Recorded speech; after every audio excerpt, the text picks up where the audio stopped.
Good morning, good afternoon, good evening, and however you are listening to this episode, it's great to have you here. On this episode, we are talking about whistleblowing. It came about as I saw an article in The Guardian that said Tim Bray, a top engineer and vice president at Amazon, announced on Monday he is resigning in dismay over the company's firing of employee activists who criticised working conditions amid the coronavirus pandemic.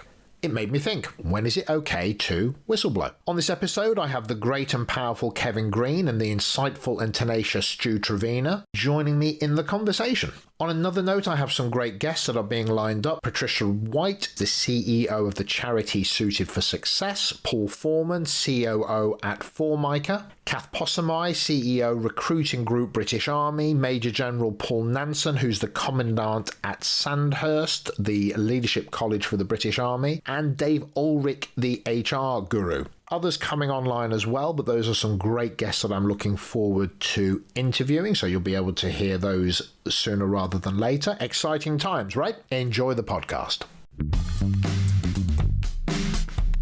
Welcome to Leadership Bites with your host Guy Bloom, a leadership podcast, conversations, just me talking and occasional interviews. Check us out at livingbrave.com, and when you enjoy the episode, subscribe and tell everyone.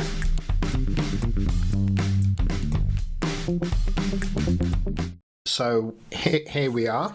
I'm recognising that I mustn't rub my hands together because when I was editing podcast 5, all you could hear was me rubbing my hands together like a maniac, which I didn't seem to pick up when I was doing it, but when I'd recorded it, it was ridiculous. So I try not to do that. Stu, we've got you with us. Kev, we've got you with us as well, which is great. Thanks for joining. Pleasure. Hello. Great to be here. Today's podcast, or this episode podcast, is around the idea of whistleblowing and the question that we've set for ourselves, just checking in with you guys, when is it safe or is it ever safe to whistleblow? And I think it's just a question that came to us from Amazon in the US when we saw a clip on Mashable.com that Amazon VP quits over chicken shit firing of employees protesting at their warehouse conditions, and that sort of triggered us off onto this thinking. So if you wanted me to chip in and potentially start our conversation, I would start with what is wrong with our culture that we would need a whistleblowing policy. For me, we're already off to something's wrong if we saw the need for a whistleblowing facility. What have we failed to cultivate in terms of our culture that we need a whistleblowing facility? Yeah, you're starting off with why would we even need one if things are where they should be? Is that right? Yeah, if I'm top of the tree at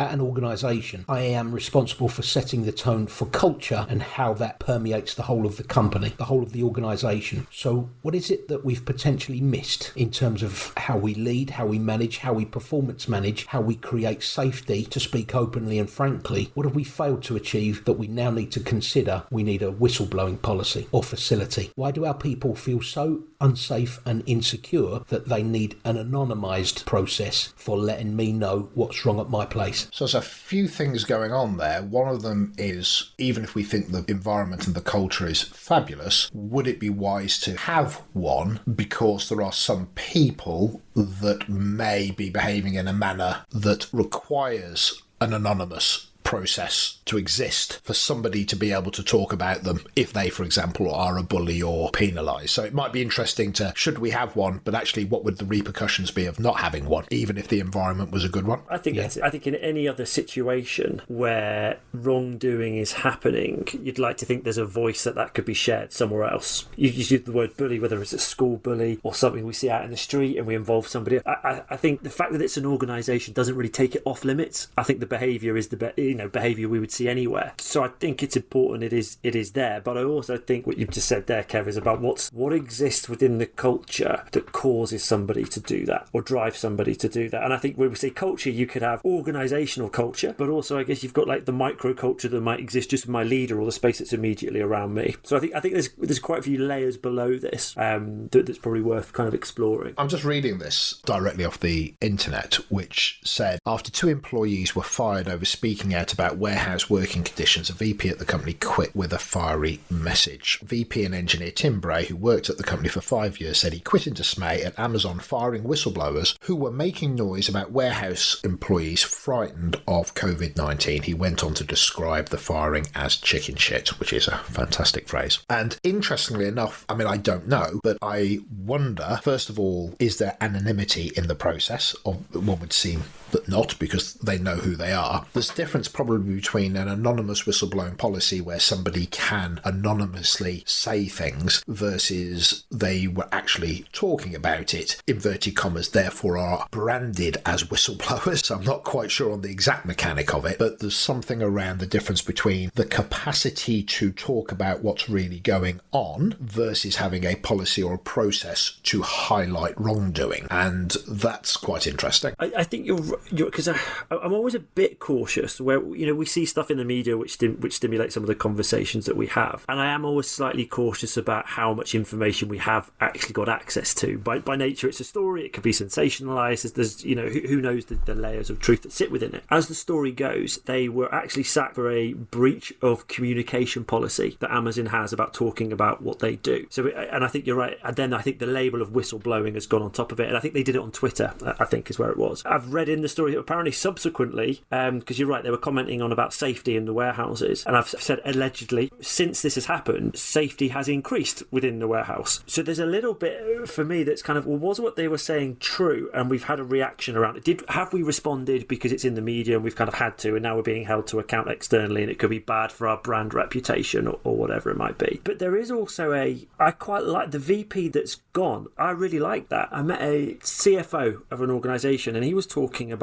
when sometimes he'll get torn. And what he means by that is if he's given his views about something but the business wants to do something else, he would always say he's torn in his decision, but he would always say, as long as I had an opportunity to share my view, if the organisation still wants to go in that direction, it is within my role, I need to then get behind that, as long as I've had the ability to share my view. But he also said, unless it goes against my moral compass, and if it goes against my moral compass, then I need to make a different decision. So I think, I know we're taking it slightly off, but I just think for the VP that has gone, there's something about what he signified around that, which I think I think he's potentially showing the values and the way that Amazon actually want to be perceived by walking away. And I also think the other side of this as well, and I've made this point on one of the podcasts that we've done. So essentially, whistleblowing is calling out wrongdoing. So you could say it's maybe not the right vehicle for feedback directly to an organisation, but there is feedback within it by nature that someone's talking about it. And I've had rooms full of people and asked the question, do you want your people to speak up about things? Do you want people to challenge you? And it's rare that someone says no. And I always ask the question, I'm very clear, but do you? And what I mean by that is, when that happens, how do you respond to it? Because how you respond will be a factor in whether this stuff happens again in the future. So I think, just to go back to your point before, Kev, what exists in the culture, it could be that how we've responded to feedback in the past, and actually I've been left with no other choice. I know that if I share it to you, nothing's going to change, therefore I'm going to take a maybe slightly more vocal route and go down the social media route and kind of put it out there, and then we've seen it, and this is the story that's gone ahead of them now. So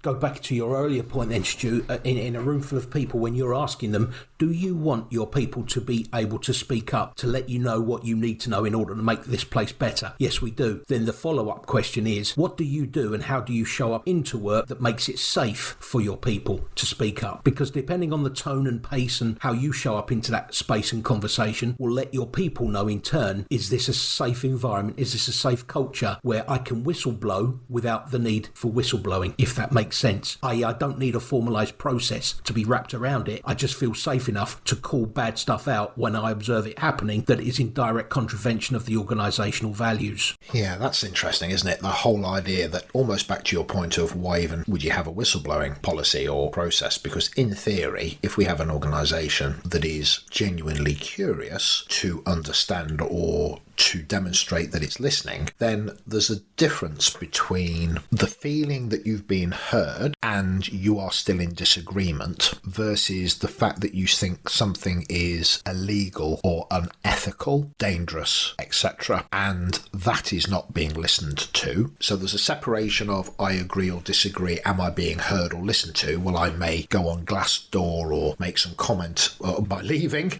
in that way, or employee surveys or whatever that might be. But on the whistleblower side, it's more down the line of not just do I agree with policy or process, this, but something is fundamentally wrong. Somebody's being bullied, there's theft, there's some sort of criminal offence, there's a social injustice, there's a health and safety issue. It's beyond my job role, it's fundamentally wrong. And that is then around that safety capacity. For it to be anonymous would mean that we believe, or I believe intrinsically, that I might be at risk. And that risk may come from, even though it's not a risk here to do it, I may have heard of other colleagues in other organisations where it has been a risk. So I'm unproven here. So I do want that anonymity because I don't have any evidence that it would be okay to yet, versus the fact that there's been historic evidence where you've said something, you've been penalised for doing so. Yeah, I agree with that. And I think it's, if we just took this back a moment, so let's just kind of go, if we could almost take Amazon kind of back in time and have Jeff Bezos or his senior team, whatever it might be, and ask them the question, if there was something going on within your organisation where people felt physically, emotionally at risk, or the environment was, or whatever it might be, there was some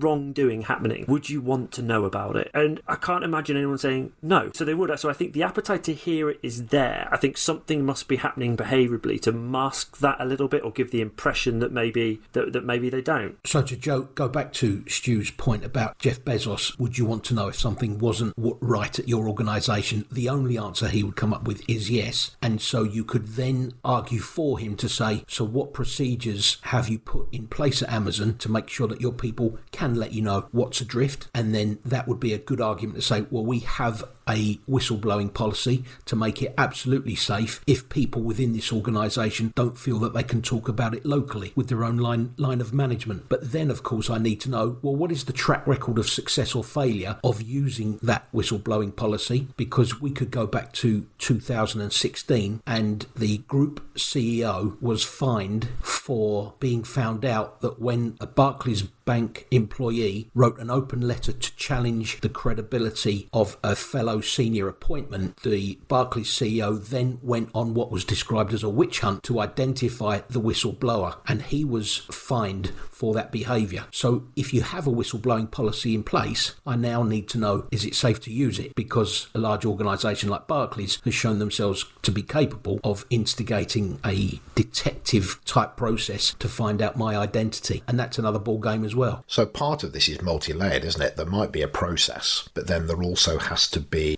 a protection of that process, a safeguarding of it, because actually the larger the organisation, well, maybe it's not the larger the organisation, but I can imagine the larger the organisation, then at local level, the greater the distance between the intent that a senior team may have and the reality of what's been done out of sight and out of mind. So that vigour might be the word that some organisations have for health and safety. So if you're in the construction industry, there is an enthusiasm for health and safety. There's a rigour and a vigour for that people need to go home safe. And in some respects, if you've got a whistleblower policy, it's almost, to me, it's more a vocational safety maybe, and an emotional safety that says, if you do this, you don't need to sit as being the person who knows something or being the person that's suffering something any longer than it takes you to understand what the policy is. Because actually, not only do we have it, we rigorously, I'm using words that seem to rhyme, but we absolutely focus on that as being something that we see and can demonstrate is fundamentally important. So did you work in religiously as well? I was thinking about it. I could have done that vigorously, rigorously, and religiously. You sound like you're getting progressively drunker through that. I don't know. I've had quite a lot of coffee, so anything can happen. But it's interesting because I think you can have, and I think this goes back to the point before, is you can have the policy or the process, and we can say we protect you. I think I made that point before about behaviours, and Kev, you said about culture. If 99% of the organisation thinks this is okay and we move along with it and that's how things have been done, and I'm the one that doesn't, and that's not right, I think there needs to be something there to be able to voice that, to feel safe if I voice it. But I think, there is another consideration I've got around this, because you said about the intent of leadership to have the process. There is something about the intent of the whistleblower I think. So before I say what I'm about to say, I do firmly believe that there should be a policy, there should be an approach, there should be a way to whistleblow when things aren't going the right way. But I think even when we look at the whistleblowing that we see in the media, I'd be curious to look at what's the motives of those that are whistleblowing. So is the motive, it's not right, I want to get it fixed? Or could there also be a bit more of a sinister, I want to damage the organisation, maybe I'm not in a great space around it, and that's maybe why people will go to the social media platform than maybe actually whistleblowing in the right way. And again, I want to be very cautious, and I did give that caveat because I do believe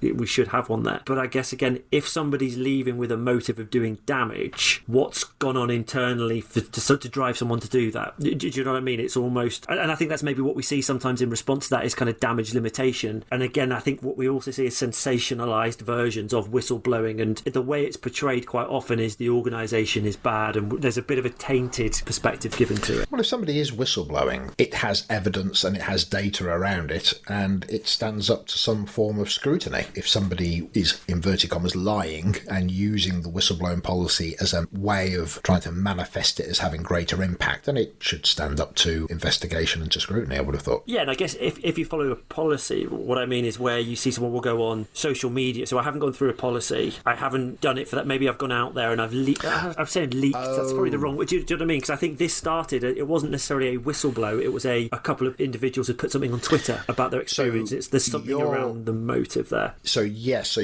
there's one of two things going on there then, isn't it, if I'm hearing you correctly? One is I have tried the whistleblowing process and it hasn't manifested in any form of change. So I've been blocked, ignored, or whatever that might be. Or if I'm hearing you correctly, I've bypassed it completely and I'm just going to talk about it in open forum, which would be unfair because Amazon would have the right to say, probably, listen, bring it internal first and at the very least utilise the process. So it'd be interesting to know whether or not things have been said or spoken about internally. And listen, says the person who's not there and knows anything other than what's in the news, I have this sense there are organisations that take these things incredibly seriously, and those at a local level where they are pushing almost the automation process that they have for their people to a very, very high level, that actually people are being negated and they are being almost with these 0-hour contracts and lower end of the market financially, where there are a glut of people that probably want the opportunity to work in those roles. They very much are seen as a resource, and I do have a sense that actually some of this may be an absolute frustration in the way that they are experiencing life. Yeah,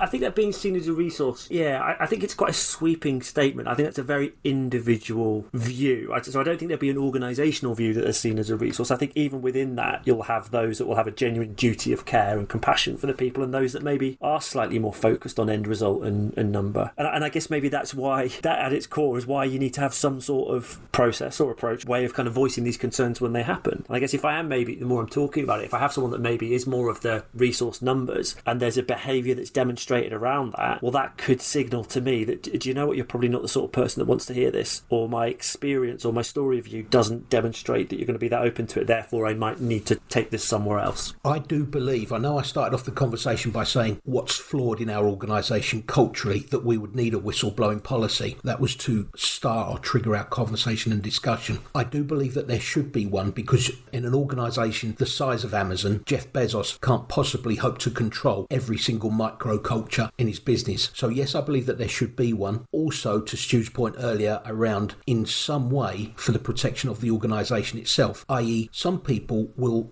use the whistleblowing facility as a crutch to lean on because they've stopped contributing and are now looking to escape their duties and responsibilities. Well, here's the way I can get out of doing my shift. I can use whistleblowing and I can be malicious. So that can protect the organisation from that as well. So I think people generally have 4 different options. Number 1, do I belong in an organisation where I can speak openly anyway? If it's no, well, there's still some bad stuff going on and I still want to call it out, and I work for an organisation with a whistleblowing policy. So so I will use that. Can I trust it though? Is there a track record of success or failure when other employees have used it? Don't know, but I'll be cute and I'll be clever and I'll protect myself and I'll play my hand as it's been dealt. And of course, number 4, the option is we can use the vice president example at Amazon, and you can decide that it's crossed your boundaries, it's negated your own compass, and so I choose to leave the organisation. So there's like a 4-step map that everybody has an opportunity to use.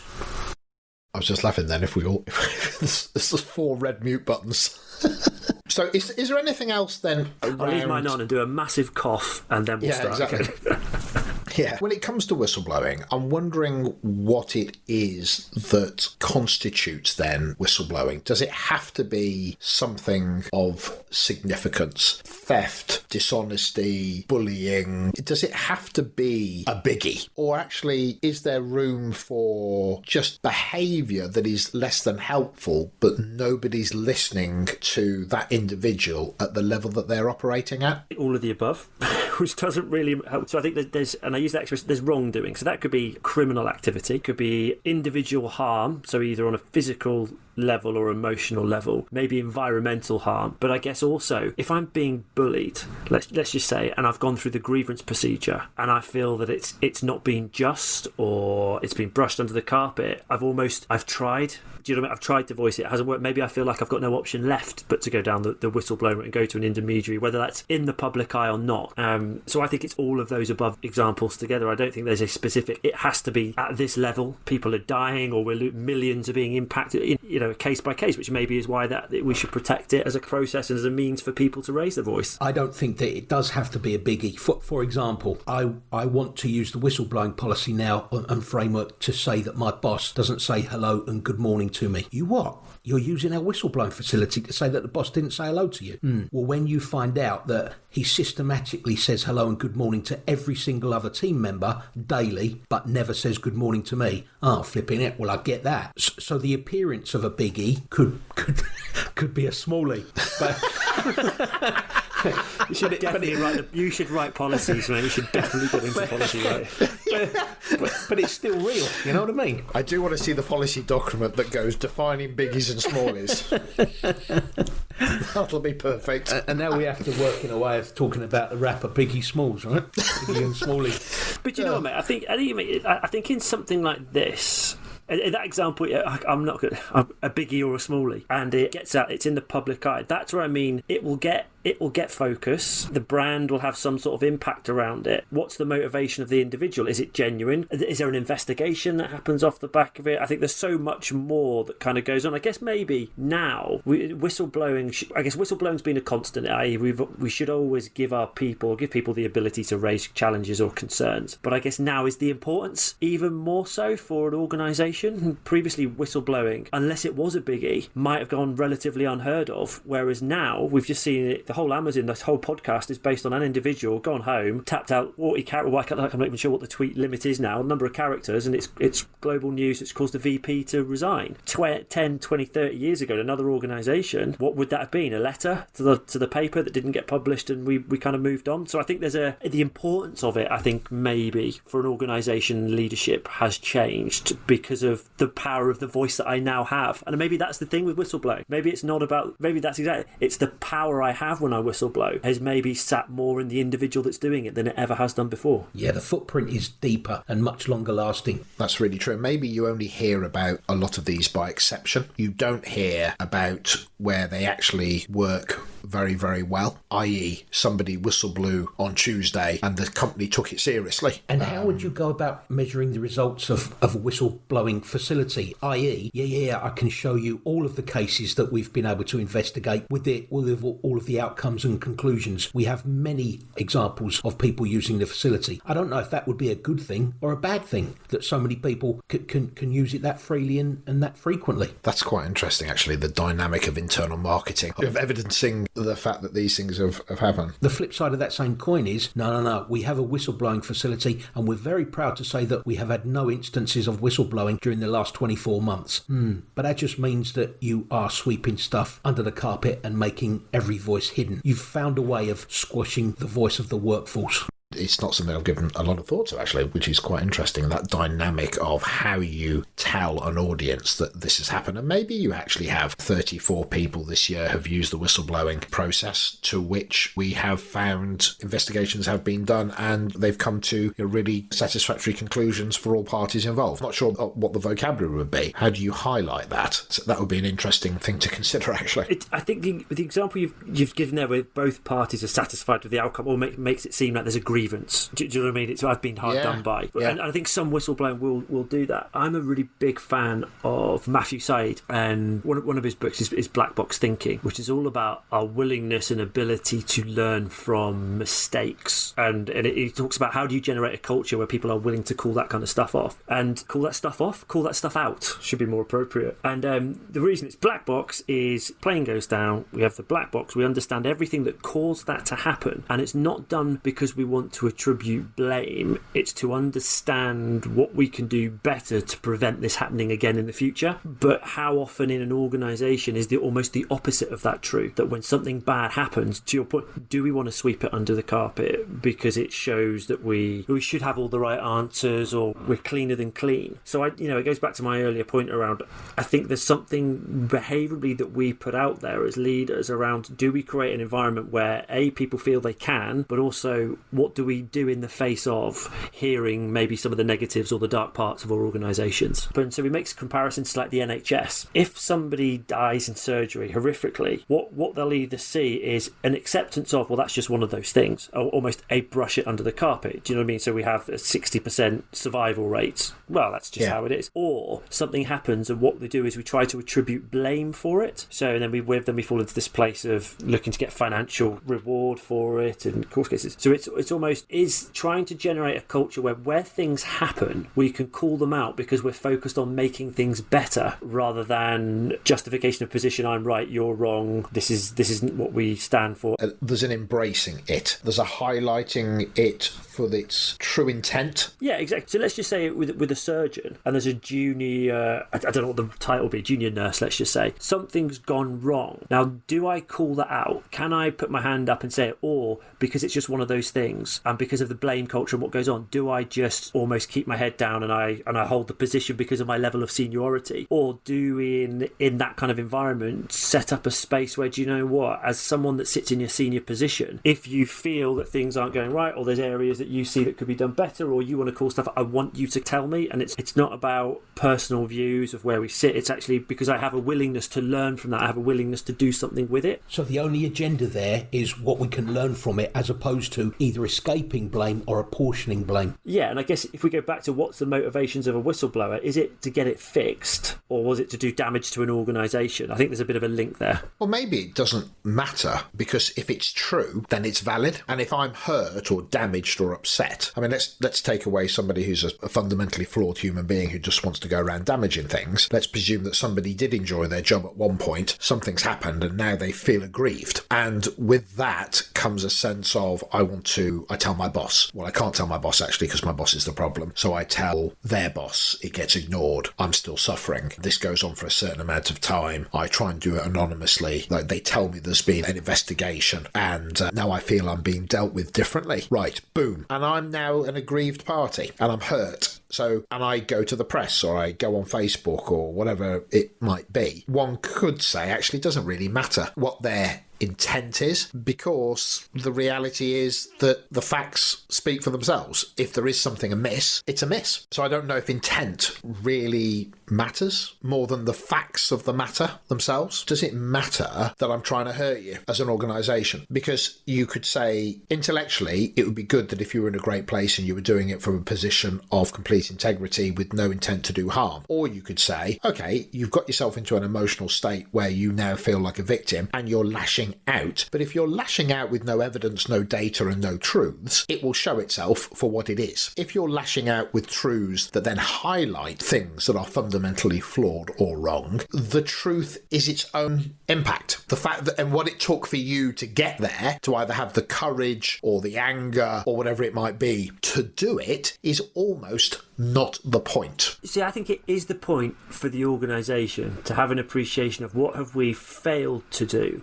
To take somebody from a place of identifying something is wrong to not only is it wrong, it's factually correct. I'm going to get out there. I'm also going to hurt you for it. And I think that's...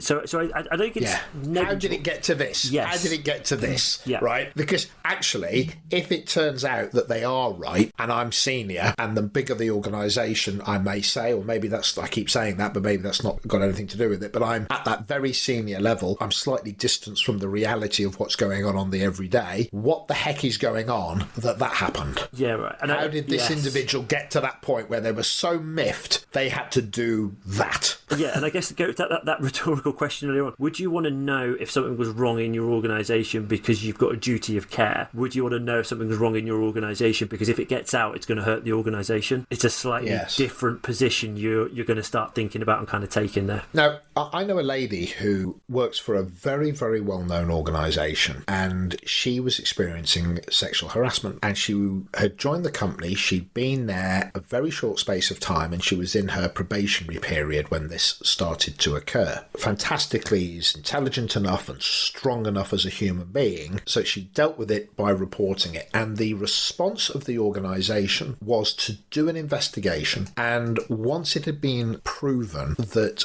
she was correct, and of course, well, not of course, but what actually happened was once she'd gone, a lot of other people came forward as either observers of or people who had experienced this situation. The door opened, and this had been going on for a long, long time within the organisation. She started to get phone calls from exec board members, from the CEO of the organisation. They came to meet her, and they basically embraced her with, what you've done is incredibly praiseworthy. We know you're in your probationary period. We recognise that you must have had the dilemma of thinking, if I do this, the chances are I might not get through my probationary period. But just to say that this is absolute laudable, we hold you in high esteem for this bravery. Now that story, because even interestingly enough, now I'm saying this out loud, you often don't have to market things internally because everybody knows what's going on. And within a very, very short space of time, there was a shift in some of this quite aggressive alpha male behaviour that was relatively systemic in certain parts of the business once other people felt that they had seen the proof of that process working. So actually it may even answer my own question. The story gets around quicker than the marketing team can, right? Because